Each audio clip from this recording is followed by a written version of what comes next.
श्री तुकाराम जी महाराज महाराष्ट्र में संत हुए। एक बार किसी नगर में गए तो उस नगर में स्थान ढूंढने लगे, कहां बैठ करके मैं विट्ठल को याद करूं। तभी उन्होंने एक गुफा जैसी देखी एक पर्वत की, और उस गुफा में जाकर के बैठ गए और वहीं एक दीप जला करके और विट्ठल विट्ठल विट्ठल श्री हरि विट्ठल इस प्रकार कीर्तन करने लगे। इतने में ही एक राह चलता व्यक्ति आया, उसने जैसे विट्ठल विट्ठल ध्वनि सुनी, गुफा के अंदर जाकर के कहा, महाराज प्रणाम। बोले कहो क्या कह रहे हो? बोले आप क्या कर रहे हो? बोले हमने एकांत ढूंढा है, यहां बैठ के भजन कर रहे हैं।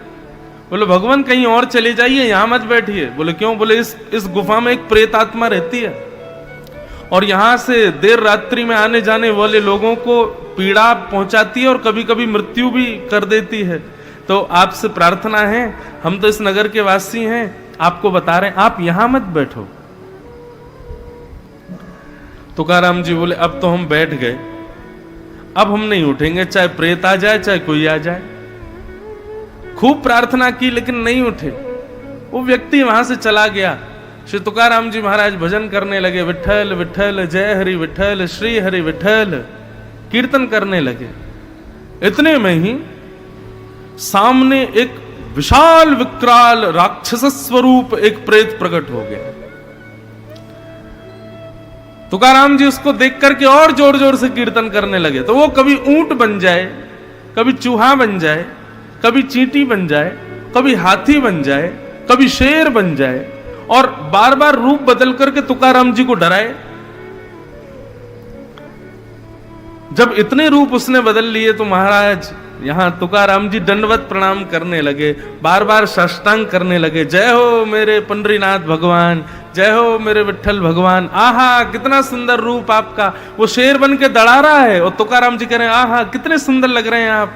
वो हाथी बनकर के अपनी सूंड और बड़े बड़े दांतों से आक्रमण करने का भय करता है और तुकाराम जी कहें ओहो कितनी सुंदर सूंड लग रही, बिल्कुल गणेश जी जैसे लग रहे हो, भगवान आपको प्रणाम। हर रूप में जब विट्ठल को ही देखा तो यह स्थिति हुई कि वो था तो प्रेत ही, लेकिन उस प्रेत में से भगवान पंडरीनाथ प्रकट हो गए और प्रकट होकर के सामने खड़े हो गए और तुकाराम जी से कहने लगे आपने हमको प्रेत के रूप में भी पहचान लिया। तो तुकाराम जी का उत्तर इतना अच्छा था।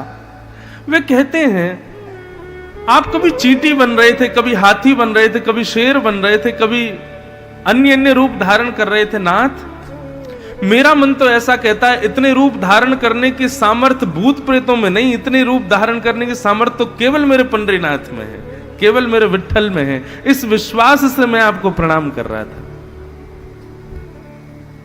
आपकी स्थिति आप जैसा सोचेंगे परिस्थिति वैसी हो जाएगी, इसलिए सदा ध्यान रखो। कितनी भी विपरीत स्थिति हो जाए आप मुस्कुराओ, आप खुश रहो, आप हंसो, अपने आप देखेंगे कि थोड़ी देर में वो स्थिति अपने आप सहज हो जाएगी। सब हंसेंगे, सब प्रसन्न हो जाएंगे, सबको वो सकारात्मक लगेगी। हमारे मन पर वश होता है स्थिति के लिए। इसलिए सदा प्रसन्न रहो बंधुओं। बालक के हृदय में बैर आने ही मत दो किसी के भी प्रति। यह आदमी बुरा है ऐसा भी कभी सुने ना बालक। कई लोग कहते हैं महाराज जी सेल्फ प्रोटेक्शन भी तो सिखाना पड़ता है बच्चों को। आजकल के लोग इतने राक्षसत्व में हैं इसलिए उनको बताना पड़ता है कि भाई ऐसे लोग होते हैं, ये होते हैं, वो होते हैं। देखिए आप अपने स्वभाव, अपनी मति, अपने व्यवहार को सुंदर बना करके रखिए। यदि आप उसको कुषित करेंगे तो आपको ही अपनी रक्षा करनी पड़ेगी, और यदि आप अपने व्यवहार आदि सबको सुंदर बना करके रखेंगे तो निश्चित है जगन्नाथ जी आपकी रक्षा करेंगे। फिर आपको अपने प्रोटेक्शन की आवश्यकता नहीं। जगन्नाथ जी 24 घंटा खड़े रहेंगे शंख चक्र गदा पद्म लेकर के। बोल कोई आके तो दिखाओ, कोई स्पर्श करके तो दिखाओ इसका। गोस्वामी तुलसीदास जी महाराज ने जब मानस की रचना की और वो मानस सब जगह विख्यात होने लगी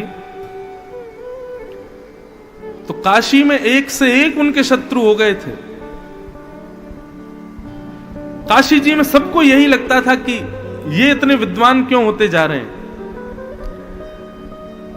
गोस्वामी तुलसीदास जी महाराज ने अपनी मानस की पत्रिका कई विद्वानों को दिखाई और कहा कि आप जरा एक बार देख करके बताइए मैंने सही लिखा है कि नहीं।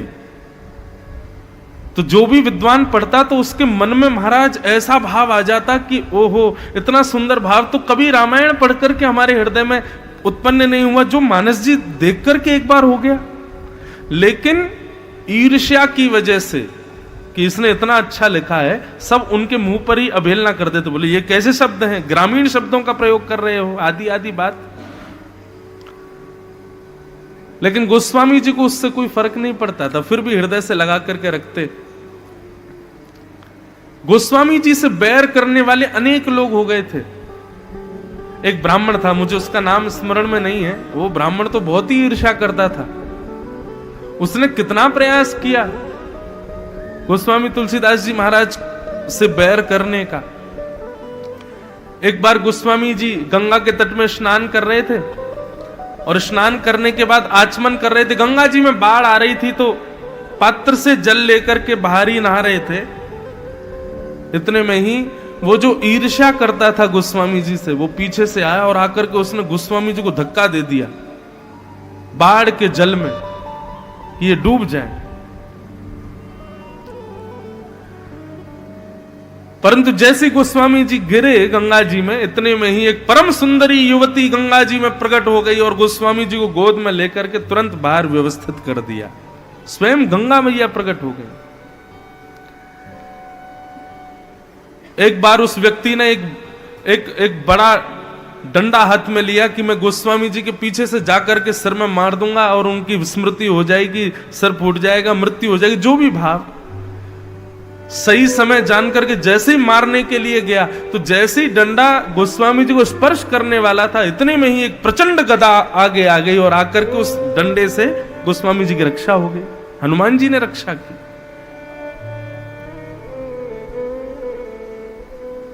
कहने का अभिप्राय क्या है?